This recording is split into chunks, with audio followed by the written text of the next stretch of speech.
शिक्षक मंडली उपस्थित सज्जन मंडली मोर प्रिय सान और बड़ भाई भौणी मैंने तथा मोर सहपाठीगण आज रही पवित्र अवसर में मत किसी कहबार सुजोग मिली मु निजक धन्य मनी करुअछि। आज आम एठारे कहीं उपस्थित होइछे ताहा समस्त को अल्प बहुत जना। आज हेउछ अगस्त 15 2024 मसीहा आम देश 78तम स्वाधीनता दिवस। दीर्घ 200 वर्ष धरी आम देश को शासन करिथिबा इंग्रजी मानक कबल मुक्त होई आज आम स्वाधीन।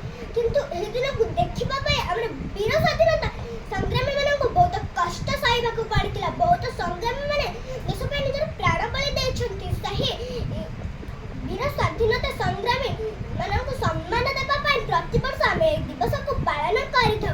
प्रथमे विप्लव आरंभ होइथिला मंगल पांडेन को ठारू। एहा पर विप्लवर अग्नि समग्र देश रे खेली गला एवं भगत सिंह क्षुद्रराम बोस चंद्रशेखर आजाद का भली केत युवक अग्नि रे लंफ प्रदान कले। स अग्नि ताती भड़ी चलीला से ना हेले कमिलानी।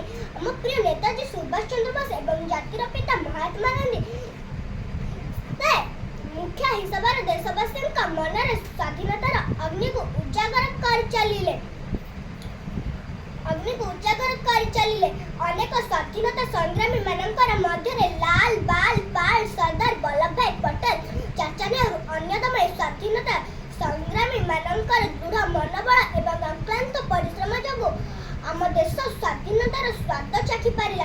तेणु आम समस्तर कर्तव्य आम जन्ममाटी को स्वस्थ सुंदर निर्मल रखिबा एवं भारत मातार सम्मान सदा सर्वदा रखिबा उचित। आमे समस्ते भारतीय रूपे निजको गर्व करबा उचित। शेषर मु एति कई मोर वक्तव्य सांग करूछि। किछि त्रुटि दिले आपणकर बड़ पणारे मते क्षमा करि देबे।